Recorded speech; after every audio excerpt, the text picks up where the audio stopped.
Imagine you're running. You've hit a wall. Legs are shaking. Lungs burning. You feel like you're done.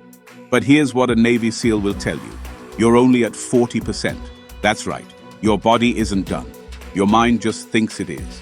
This is called the 40% rule, a mental toughness principle used by the toughest warriors on earth. And today, we're going to break down what this rule really means, why most people quit too early, and how to train your brain to push past limits you never thought possible.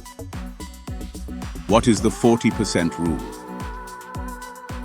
The 40% rule says this: when you think you're done, you're only at 40% of what you're truly capable of. It was made famous by David Goggins, a former Navy SEAL and ultra-marathoner. He says, most people quit when they're only 40% into their potential. The mind quits before the body does. This isn't motivation fluff. It's neuroscience, the brain's survival instinct. Your brain is designed for comfort and safety. When it senses discomfort, it sends signals. Stop. It's too hard. You're not ready. But these are protective lies, meant to keep you alive, not to help you grow. Neuroscientists call this the central governor theory. It suggests your brain imposes self-limiting beliefs before true exhaustion sets in. So that fatigue you feel, that panic, that "I can't do this," it's not your limit. It's your ceiling of comfort. Real-life examples of 40% beasts. David Goggins. Failed SEAL training twice. Weighed 297. Became a world record holder for most pull-ups in 24 hours. Ran 100 miles in 24 hours with broken feet. He says, the 40% rule is the key to callousing your mind. Kobe Bryant. Played through torn ligaments and broken fingers.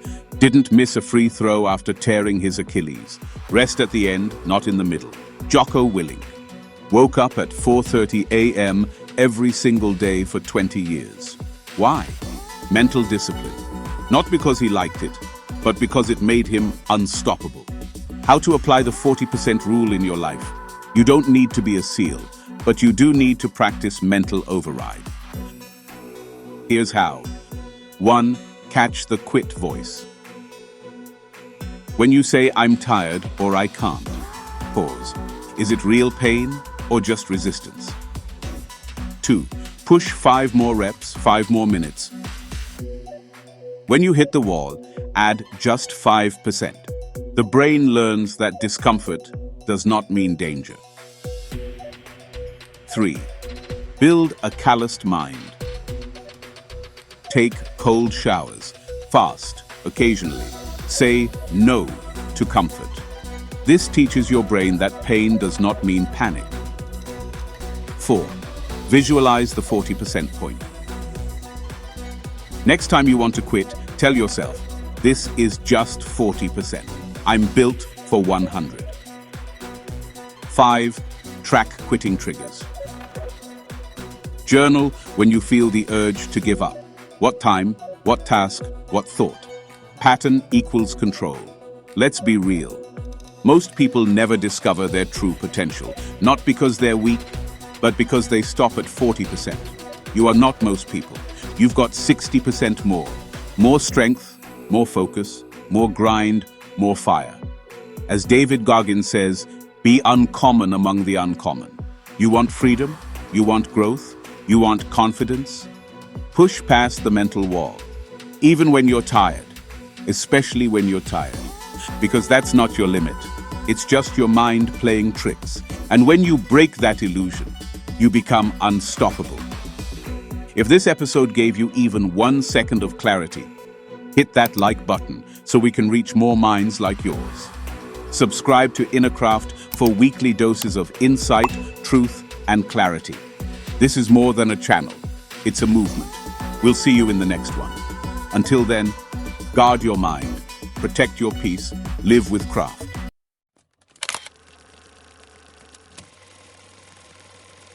Success leaves clues.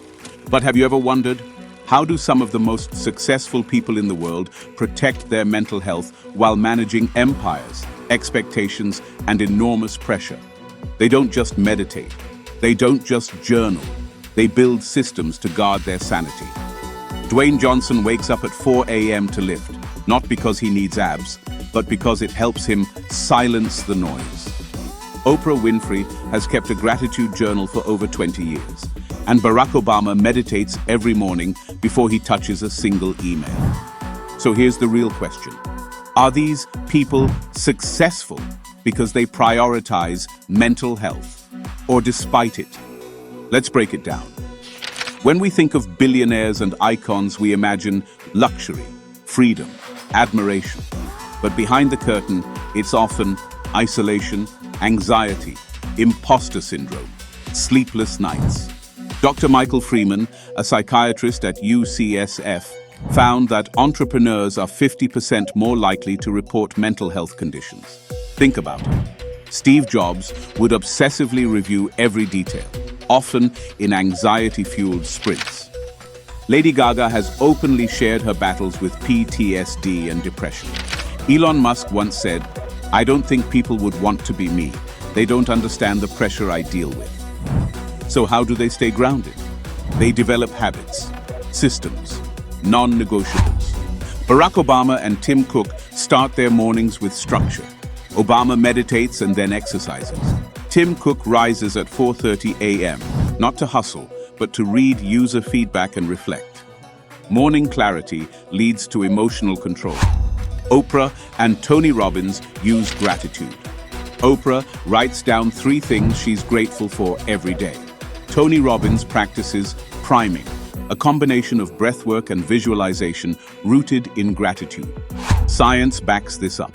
Gratitude boosts serotonin and rewires negative thought loops. Michael Phelps and Serena Williams have leaned into therapy. Phelps says therapy saved his life. Serena worked with a mental coach, not just to improve performance, but to stabilize her mindset. Cal Newport and Emma Watson schedule digital detoxes. Emma takes regular breaks from social media. Cal avoids digital distractions entirely during creative hours, because the brain isn't wired for constant alerts. They spike cortisol and kill focus. The Rock and David Goggins use movement as therapy. The Rock says lifting weights grounds him before chaotic days. Goggins runs for miles to silence trauma. Exercise becomes dopamine on demand. Ryan Holiday and Tim Ferriss journal for clarity. Ryan asks himself, what's in my control? What am I avoiding? Tim practices fear setting, journaling worst-case scenarios to reduce anxiety. Self-awareness isn't spontaneous, it's structured. And then there's sleep. Jeff Bezos protects 8 hours of sleep like $1 billion asset. LeBron James logs over 12 hours in recovery, including sleep, to maintain mental performance. Sleep isn't lazy, it's high-performance maintenance. Here's what no one tells you. Mental health isn't a retreat. It's not a Sunday ritual. It's a daily strategy. You don't rise to the level of your goals. You fall to the level of your systems. As Naval Ravikant puts it, a fit body, a calm mind, a house full of love. These things can't be bought. They must be earned. It's not about copying someone's routine. It's about designing a life that protects your mind as much as it feeds your ambition. So here's your question. What's your mental health strategy? If this episode gave you even 1 second of clarity, hit that like button so we can reach more minds like yours. Subscribe to Inner Craft for weekly doses of insight, truth, and clarity. This is more than a channel. It's a movement. We'll see you in the next one. Until then, guard your mind, protect your peace, live with craft.